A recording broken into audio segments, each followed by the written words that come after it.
வணக்கம். Welcome to Life Horoscope. Guru வக்ர பலன், குரு அதிசார பலன். அதாவது Guru advance transit, Jupiter advance transit plus Jupiter retrograde உடைய ப்ரிடிக்ஷன். இந்த ரெண்டுமே ஒன்னா நடக்குது இந்த முறை. இது எப்படின்றது நான் அந்த வீடியோட எண்ட் டீட்டெயிலா சொல்றேன். ஏன்னா அது பெரியசா ரொம்ப லென்த்தியா இருக்கும். ஸோ அதை நான் வீடியோட எண்ட் கிளாரிட்டி கொடுத்துட்றேன். இப்போ தனித்தனியா ஒரு ராசிக்கும் இந்த உங்களுக்கு அடிப்படையில் தெரியும், குரு வந்து ஒரு சுப கிரகம். ஸோ ஒவ்வொரு ராசிக்குமே அவர் அடிப்படையில் சுபமா இருந்தாலும் கூட இந்த முறை நடக்கிற இந்த மாற்றங்கள், ஏன்னா அது ஒரு விசித்திரமான ஒரு மாற்றமா வருது. அந்த மாற்றத்தினால வரக்கூடிய அட்வான்டேஜ் என்ன, எதை நம்ம பயன்படுத்திக்கலாம், என்ன செஞ்சா நமக்கு இந்த சமயத்துல ஒரு பாசிட்டிவான நமக்கு தேவையானதை நம்ம வந்து சக்சஸ்ஃபுல்லா பண்ணி முடிக்க முடியும் அப்படிங்கிறத டீட்டெயிலா இப்ப நம்ம பார்க்கலாம்.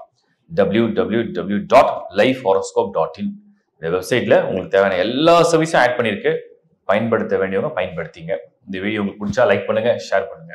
இப்போ நம்ம ஜூபிட்டர் அட்வான்ஸ் அண்ட் ரெட்ரோகிரேட் ப்ரிடிக்ஷனை டீட்டெயிலாக பார்ப்போம். துலாம் ராசி. துலாம் தான் 2025 ஒரு டாப் லிஸ்ட்ல வந்த ராசியா நம்ம வந்து லிஸ்ட் எடுத்து பார்த்தோம். இப்போ இந்த குரு வந்து வக்ரம், அதே மாதிரி அதிசாரம், இதெல்லாம் துலாமுக்கு தான் இன்னும் சாதகமா இருக்கு. ஏன் துலாமுக்கு இன்னும் சாதகமா இருக்குன்னா, பாவகிரகம் குரு வந்து துலாமுக்கு வந்து ஒரு எனிமின்னு வச்சுங்க, ஒரு எதிரி வந்து உச்சமடைஞ்சா எப்படிங்க நல்லது அப்படின்னு நீங்க ஒரு பாயிண்ட்ல வருவீங்க. நியாயமான கேள்வி. ஆனா அந்த உச்சமடைகிற காலம் வந்து வெறும் 22 நாட்கள் தான் இருக்கும். Only 22 days. இந்த 22 நாட்களை நீங்க ஸ்மார்ட்டா அப்படியே கடந்துட்டீங்கன்னா மீதி எல்லா நாளும் உங்களுக்கு ஃபேவரா வருது. அதுக்கு அப்படின்னு எக்ஸ்பிளைன் பண்றேன். அக்டோபர் மாதம் 19ஆம் தேதி கரெக்டா வந்து குரு என்ன பண்றாருன்னா மிதுனம்ல இருந்து கடகத்துக்கு ஷிஃப்ட் ஆயிடுறாரு. இதுதான் வந்து அதிசாரம், அதாவது அட்வான்ஸ் டிரான்சிட். ஆக்சுவல் டிரான்சிட் கிடையாது, அட்வான்ஸ் டிரான்சிட். முன்னாடியே வந்து இடம் மாறுறாரு. இந்த மாற்றம் அடையும் போது என்ன நடக்கும்னா, குரு வந்து உச்சமடையும், தன்னுடைய சக்தியை வந்து முழு சக்தியோடு இருக்கக்கூடிய இடம் தான் கடகம். இது துலாத்துக்கு ஃபேவர் கிடையாது தான், நான் அது வந்து கிளியரா சொல்றேன். அது துலாத்துக்கு ஃபேவர் கிடையாது. அந்த உச்சமடைஞ்சு அங்க இருக்கிற காலம் வந்து கரெக்டா நவம்பர் மாசம் 11ஆம் தேதி வரைக்கும் தான். ஏன்னா நவம்பர் 11th வந்து வக்ரம் அடையும். உச்சம் அடைஞ்சிடுச்சு, அப்படியே வக்ரம் அடையும். வக்ரம்ன்றது ரெட்ரோகிரேட் ஆகுது. அப்ப ரெட்ரோகிரேட் ஆன உடனே என்ன ஆகும்னா, அது உச்சமடைஞ்சு வக்ரம் அடைஞ்ச உடனே துலாமுக்கு ஆட்டோமேட்டிக்கா அது ஃபேவரா மாற ஆரம்பிச்சோம் 10ஆம் இடத்துல. இப்போ 10ஆம் இடத்துல இருந்து மறுபடியும் என்ன பண்றாருன்னா, first week of December shifting back to மிதுனம் அகைன். மிதுனத்துக்கே போயிடுறாரு. அங்கேயும் வக்ரத்தோடையே போறாரு, ரெட்ரோகிரேட்டோடைய பொசிஷன்லயே போறாரு. டைரக்ட் மோஷன் கிடையாது. இப்போ மிதுனம் ஆல்ரெடி வந்து ஏற்கனவே மிதுனத்துல இருக்கக்கூடிய குரு 9ல குருனே ஒரு அதிர்ஷ்டம் தான். இருந்தாலும் 9ல குரு வந்து துலாத்துக்கு இயற்கையான சுபர்னு எடுத்துக்க முடியல. இப்போ வக்ரம் அடைஞ்சு போகும்போது சுபத்தன்மை அடைஞ்சிரும். இப்படி ஒரு கதியில துலாத்துக்கு வந்து ஃபுல் ஃபேவரா வருது. அதுலயும் மார்ச் 11 2026 2026ல மார்ச் 11th வரைக்குமே உங்களுக்கு வந்து அந்த வக்ரகதி கண்டினியூ ஆகும். Super period. இந்த 22 நாட்கள் மட்டும் ஏதாவது பெரிய முடிவு எடுக்காம தள்ளி போடலாம். அக்டோபர் 19th இருந்து நவம்பர் 11th வரைக்கும். அதுக்கப்புறம் ஃபுல்லா உங்களுக்கு சாதகமா தான் இருக்கு. ஸோ குருவுடைய அந்த பிளஸ் வந்து உங்களுக்கு கண்டினியூ ஆகும். என்னென்ன பண்ணலாம் சொல்லலாம், என்ன வேணா பண்ணுங்க. வேலையா, தொழிலா, வருமானமா, பொருளாதாரமா, லோன் வேணுமா, வீடு கட்டணுமா, வீடு வாங்கணுமா, கல்யாணம் பண்ணணுமா, இல்ல கிரகப்பிரவேசம் செய்யணுமா, குழந்தை பாக்கியம் வேணுமா, படிப்பா, வெளிநாடு பயணமா, வெளிநாடு முயற்சியா, விசா ப்ராசஸா, இல்ல வேற ஏதாவது உங்களுக்கு வந்து ஒரு சேமிப்பு திட்டமா, என்ன வேணும், நல்ல விஷயம் என்ன இருக்கு. ஒருத்தர்கிட்ட சொல்லும் போது நமக்கு வந்து எனக்கு இது நடந்ததுன்னு சக்சஸை ஷேர் பண்றதுன்னு, நீங்க இப்போ க்ளோஸ் ஃப்ரெண்ட்ஸ் இப்பெல்லாம் எல்லாரும் ஷேர் பண்றதே இல்லை, பண்ணா யாரும் சந்தோஷப்படுறது இல்லை. ஸோ சக்சஸை ஷேர் பண்றதுக்கு ஒரு க்ளோஸ் ஃப்ரெண்ட்ஸ் 10 பேர் இருக்காங்க. அந்த 10 பேரை ஷேர் பண்ணா ஏதாவது நல்லது சொல்லணும்ல. எனக்கு வந்து ஒரு மேரேஜ் ஃபிக்ஸ் ஆயிடுச்சு, இல்லை எனக்கு குழந்தை பிறக்க போகுது, ஸோ ஒரு வீடு வாங்க போறேன், எனக்கு வந்து அச்சீவ்மெண்ட் ஒரு அவார்டு கொடுத்தாங்க, எனக்கு வந்து இந்த ஃபாரின் கண்ட்ரியில் எனக்கு ஒரு ஜாப் கிடைச்சிருக்கு, மூவ் பண்ண போறேன், ஸோ நான் ஒரு பார்ட்டி கொடுத்துட்றேன், அந்த மாதிரி. இல்லைன்னா ஒரு நல்ல வீடு கிரகப்பிரவேசம் பண்ண போறேன், எல்லாரும் வாங்க, வீட்டுக்கு வாங்க, ஒரு நல்ல வெஹிக்கிள் ஒன்று கார் ஒன்று வாங்கியிருக்கேன், புதுசாக வாங்கியிருக்கேன் பாருங்க. ஸோ அந்த மாதிரி நல்ல விஷயங்களை செய்யக்கூடிய ஒரு தொழிலை ஸ்டார்ட் பண்றேன், நான் ஒரு புது விஷயத்தை வந்து இனிஷியேட் பண்ணியிருக்கேன், ஓப்பன் பண்ண போறேன், இந்த மாதிரி ஏதோ ஒரு விஷயம் பாசிட்டிவா இருக்கு. துலாமுக்கு முழுமையான சாதகம் இது.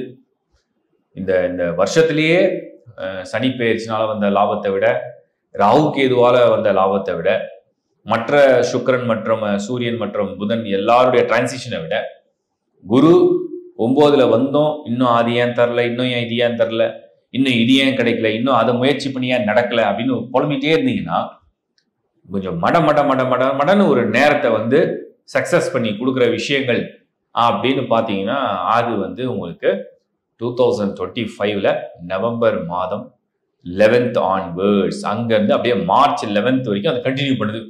கிட்டத்தட்ட பார்த்தீங்கன்னா டிசம்பர், ஜான், ஃபெப்ரவரி, மார்ச் 4 மாதம் 120 நாள் கிட்டத்தட்ட வந்து அது சாதகமாக இருக்குது துலாத்துக்கு. இந்த காலகட்டத்தை நீங்கள் எப்படி பயன்படுத்தணுமோ சரியாக பிளான் பண்ணிங்கன்னா உங்கள் பக்கம் ரிசல்ட் சக்ஸஸ். அது ஈவன் ரிலேஷன்ஷிப் சைடில் எதிர்ப்பு பயங்கரமாக இருந்தது, கல்யாணம் பண்ண முடியல, அதை எப்படியாவது முடிக்கணும்னு நினைக்கிறோம், அதுக்கும் அது சாதகமாக இருக்குது. ஓகே, படிப்பு சாதகமாக இருக்குது, பயணத்துக்கும் சாதகமாக இருக்குது. இந்த வீசா, அது change of job, change of place, பொசிஷனில் சேஞ்ச் ஆகணும், இந்த மாதிரி எல்லா விஷயத்துக்குமோ சாதகமாக இருக்குன்றதை நான் வந்து உங்கள்கிட்ட சொல்கிறேன். ஸோ துலாம் ஒரு லக்கி ராசி.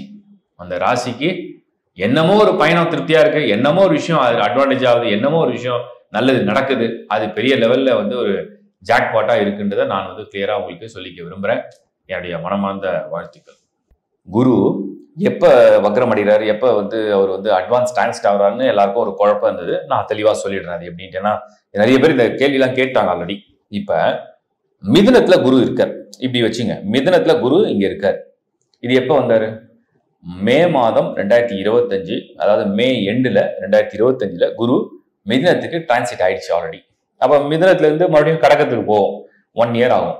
1 வருஷத்துக்கு ஒரு முறை தான் குரு வந்து இடம் மாறுவார். ஆனால் இந்த முறை என்ன நடக்குது தெரியுமா? இந்த மிதுனத்திலிருந்து அடுத்த ராசியான கடகத்துக்கு ஷிஃப்ட் ஆகிடுறாரு. அதுதான் அட்வான்ஸ் டிரான்சிட். அவர் ஆக்சுவலாக பண்ண வேண்டியது வந்து 2026 2026 மேலே தான் பண்ணணும், இல்லை ஜூனில் தான் பண்ணணும். அட்வான்ஸாக இந்த அக்டோபரில் 19 ஷிஃப்ட் ஆகிடுறாரு. சரி, இது ஷிஃப்ட் ஆகிடுறாரு, ஓகே, அக்செப்ட் பண்ணிக்கிறோம். அதுலேயே ஷிஃப்ட் ஆகிட்டு வக்ரம் அடிக்கிறார், ரெட்ரோகிரேட். நார்மலாக வந்து டைரக்ட் மோஷன் சொல்லுவோம். டைரக்ட் மோஷன்னா ஒரு இடத்துல இருந்து இன்னொரு இடத்துக்கு ஷிஃப்ட் ஆகிறது வந்து டைரக்ட் மோஷன். அந்த கடகத்துல இருந்து அங்கிருந்து ரெட்ரோகிரேட் ஆச்சுன்னா அது பின்னாடி திரும்புற மாதிரி திரும்பிடும். ஸோ வக்ரம், அதுதான் வக்ரம். இந்த வக்ரம் எப்போ ஆகிறார் தெரியுமா? அதாவது அக்டோபர் 19 மிதுனம் டு கடகம் ஷிஃப்ட், அதான் அட்வான்ஸ் டிரான்சிட். அந்த கடகம்ல வந்து ரெட்ரோகிரேட் ஆகிறது வந்து நீங்க வந்து பாத்தீங்கன்னா நவம்பர் 11th. ஸோ அங்க ஷிஃப்ட் ஆகிட்டு ஒரு 20 days டைம் எடுத்துக்கிறாரு. அதுக்கப்புறம் தான் அந்த வக்ரம் அடைகிறார். சரி, வக்ரம் அடைஞ்சு அந்த கண்டினியூஷன் எவ்வளவு நாள் இருக்குன்னு பாத்தீங்கன்னா 2026 மார்ச் 11th வரைக்கும் வக்ரம் தான். ஆனால் இன்னொரு மாற்றம் என்ன தெரியுமா? அங்க வக்ரம் அடைஞ்சது வந்து அந்த வக்ரத்தோட ஸ்டார்டிங் வந்து நவம்பர் 11th. பட் மறுபடியும் பேக் டு மிதுனம்னா அவர் ஆக்சுவல் டிரான்சிட் பண்ணணும் இல்லையா? அதுக்காக அட்வான்ஸ் டிரான்சிட் பண்ணிட்டு திரும்ப அவர் பின்னாடி வருவார், அந்த மிதுனத்துக்கே வருவார், பேக் டு ஜெமினி. அந்த பேக் டு ஜெமினி வந்து டிசம்பர் 4th வந்துருவார். So back to Gemini December 4th வராரு. அப்போ அவர் வக்ரகதியில் இருக்கார். மிதுனத்துக்கு வந்து மறுபடியும் அந்த வக்ரகதியிலே தான் இருப்பார். அந்த வக்ர நிவர்த்தின்னு ஒன்று இருக்கு பாருங்க. ஸோ ரெட்ரோகிரேட் மோஷன்ல மறுபடியும் டைரக்ட் மோஷன் மாறுது, மிதுனம்ல மாறும். அந்த வக்ர நிவர்த்தி அப்படிங்கிறது மார்ச் 11th 2026. அதுக்கப்புறம் நீங்க கேட்பீங்க, அப்போ குரு டிரான்சிட் அடுத்த வருஷம் இருக்கு, மறுபடியும் ஒரு 2 months 3 monthsல அங்கிருந்து டைரக்ட் மோஷன்ல அவர் வந்து டிரான்சிட் நடக்கும். இதுதான் இந்த முறை கொஞ்சம் வித்தியாசமா பண்றது குரு. அது வக்ரம் அடையதும் சரி, அது அட்வான்ஸ் டிரான்சிட் நடக்கிறதும் சரி, அதுல முன்பின் வீடுகளா மாறி இருக்கிறதும் சரி, ரொம்ப வித்தியாசமா இருக்கு. ரொம்ப பக்குவமா இது பண்ண என்னன்னா ஒரு நல்ல விஷயம், குரு ஒரு சுப கிரகம், எப்படி ஆனாலும் கெடுதலை செய்யாது. அது என்ன செஞ்சாலும் ஒரு நன்மையில போய் முடிஞ்சிடும். அந்த ஒரு நம்பிக்கையோட இந்த வீடியோவை நீங்க முழுசா பாருங்க. தனித்தனியே வந்து ஒவ்வொரு ராசிக்கும் வித்தியாசமான பலன் உண்டு. இதை பத்தின இன்னொரு டீட்டெயில் வந்து நீங்க வந்து நம்ம வெப்சைட்லயும் கொடுத்துருக்கோம். ப்ளஸ் வந்து இந்த டீட்டெயிலான வீடியோவை நான் கிளியராக தான் எக்ஸ்பிளைன் பண்றேன். அது நல்லா கிளியராக அண்டர்ஸ்டாண்ட் பண்ணி புரிஞ்சுக்க பாருங்க. லைக் பண்ணுங்க, ஷேர் பண்ணுங்க உங்க நண்பர்களோட உறவுகளோட. www.lifehoroscope.in இதுல தயவு செஞ்சு ஹாரோஸ்கோப் இல்லாதவங்க, உலகத்துல எந்த மூலையில பிறந்திருந்தாலும் ஹாரோஸ்கோப் இல்லாதவங்க உங்க ஹாரோஸ்கோப்பை அப்ளை பண்ணி எடுத்து குரு பர்த் சார்ட்ல எப்படி இருக்காரு, வக்ரமா இருக்காரா, வக்ரம் இல்லாம இருக்காரா, லக்கணத்துக்கு யோக கிரகமா, பாவ கிரகமா, சுபத்தன்மை அடைஞ்சிருக்காரா, சுபத்தன்மை அடையாம இருக்காரா, குரு தசை வாழ்க்கையில உங்களுக்கு நடக்குமா நடக்காதா, அது எந்த காலகட்டத்தில் நடக்கும், எந்த வயதுல இருந்து எந்த வயது, ஏன்னா 16 வருஷம் அந்த பீரியட். ஸோ இதெல்லாம் கால்குலேட் பண்ணி நீங்க வந்து ஃபிக்ஸ் பண்ணி வச்சுங்க. அதுக்கப்புறம் இதை பொருத்தி பலனை புரிஞ்சுங்க. வாழ்த்துக்கள்.